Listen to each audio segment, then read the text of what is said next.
Assalamualaikum warahmatullahi wabarakatuh. Video ini dibuat untuk memenuhi tugas mata kuliah Koperasi dan UMKM. Kami dari Ekonomi Syariah 4D kelompok 13 yang beranggotakan 3 orang. Yang pertama, Adinda Fuadilah Al-Khumairah. Yang kedua, Eka Junia Astuti. Yang ketiga, Amelia Syafira Putri. Langsung saja kami akan membahas mengenai dampak COVID-19 bagi UMKM dan UKM terhadap wilayah masing-masing anggota kelompok kami. Tahun 2020, dunia diguncang dengan adanya pandemi COVID-19 atau virus corona. Apa sih virus corona itu? Virus corona adalah jenis baru dari virus yang menular ke manusia walaupun lebih banyak menyerang lansia. Virus ini sebenarnya bisa menyerang siapa saja, mulai dari bayi, anak-anak, hingga orang dewasa, termasuk ibu hamil dan ibu menyusui. Virus ini berasal dari Wuhan, Cina. Virus ini membawa pengaruh besar bagi segala aspek, terutama dari segi perekonomian, kesehatan, dan sosial. Di Indonesia sendiri, pemerintah telah membuat kebijakan-kebijakan demi menyelamatkan perekonomian rakyatnya. Upaya-upaya tersebut tidak serta bisa menuntaskan permasalahan saat ini, dikarenakan berbagai macam keterbatasan. Sedangkan UMKM adalah kegiatan bisnis yang dijalankan oleh perorangan atau badan usaha yang memiliki omset atau aset minimal 300 juta hingga miliaran. Mereka mengolah bisnis UMKM umumnya lebih banyak mempekerjakan karyawan mengingat skala bisnis yang dilakoni jauh lebih luas. UKM definisinya hampir sama dengan UMKM, hanya saja omsetnya hanya mencapai 50-200 juta. Mayoritas pelaku bisnis UKM adalah pebisnis rumahan. Jumlah pegawai yang dibutuhkan sangat terbatas. Selanjutnya, dampak COVID-19 bagi UMKM wilayah Kabupaten Blitar. Yang pertama, UMKM pembuatan kue kering Kokis Kalimasada yang berada di Desa Godong Deso, Kecamatan Kanigoro, diketahui stok kue-kue lebaran yang sudah selesai dan siap kirim sebanyak 2 gudang senilai sekitar 5 miliar. Sementara kue yang sudah siap proses packing ada sekitar senilai 2 miliar. Untuk dikirim ke kota-kota di Indonesia yang biasanya menerima kiriman. Namun, ironisnya semua tujuan pengiriman membatalkan. Yang kedua, UMKM Rumah Jenang Oleh-oleh Khas Blitar, Desa Rejowinangun mengalami pelemahan ekonomi yang berat juga. Akibatnya banyaknya pesanan produksi yang dibatalkan. Yang ketiga, usaha pernak-pernik semua beralih membuat masker yang semula memproduksi aksesoris. Usaha mikro kecil menengah di Kabupaten Blitar juga menerima bantuan sosial atau bansos dari Dewan Kerajinan Nasional atau DKN. Bansos diserahkan langsung oleh Ketua Tim Pagerakan PKK Kabupaten Blitar dan disaksikan sejumlah tamu undangan lainnya.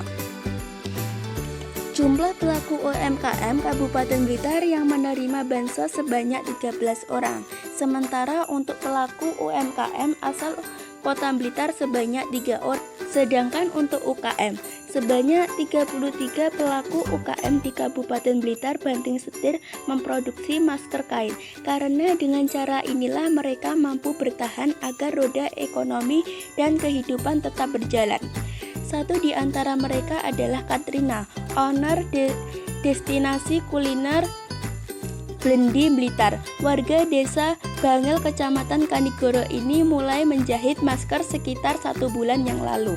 Saat itu dia harus berpikir bagaimana modal tetap berputar karena restoran makanan khas Blitar miliknya harus tutup tanpa batas waktu yang pasti.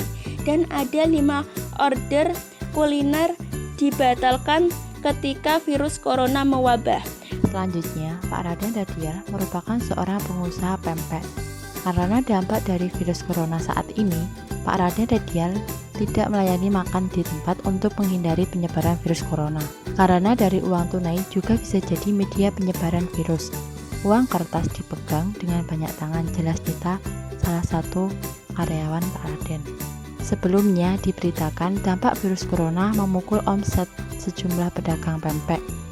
Ketua Asosiasi Pedagang Pempek Palembang atau ASPEK, Yani mengatakan kondisi ini hampir dialami oleh semua anggotanya. Mereka mengeluhkan omset anjlok karena himbauan menjaga jarak sehingga sebagian masyarakat berdiam diri di rumah saja.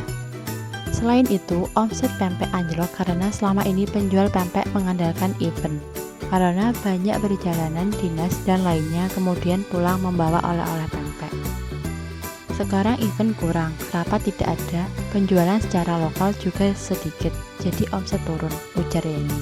Selaku pengusaha, dia sendiri merasakan omset penjualan pempeknya yang diberi label cek molek juga turun 70%. Dampak dari virus corona, kedai kopi di Lahat sepi pengunjung. Kepala Dinas Koperasi dan UKM Kabupaten Lahat, Yahya Edward mengatakan, pandemi virus corona juga berdampak pada para pelaku usaha kecil menengah atau UMKM di Kabupaten Lahat. Hanya saja, menurutnya, untuk saat ini dampaknya belum terlalu signifikan. Sementara Tony Adia Teguh, pengelola galeri kopi Teratai, menuturkan untuk pelaku usaha kedai kopi sudah mulai berdampak setelah adanya larangan nongkrong atau kumpul-kumpul. Sebelumnya pemasukan bisa sampai 3 juta, sampai akhir bulan nanti diperkirakan turun sekitar 40%. Karena kedai kopi ini sifatnya tempat nongkrong, jarang ada yang mau pesan online untuk kopi. Sebenarnya operasional masih, tapi hanya jual bubuk kopi. Kami berharap pemerintah bisa melihat sektor-sektor mana yang sangat berpengaruh atas peristiwa ini, seperti sektor transportasi karena wadah keluar masuk orang dari luar. Di daerah Lamongan, khususnya UMKM dalam penjualan songkok, wabah COVID-19 membuat pengrajin songkok itu mengalami sepi pesanan. Bahkan menurutnya pelanggan dari luar Jawa itu tidak memesan.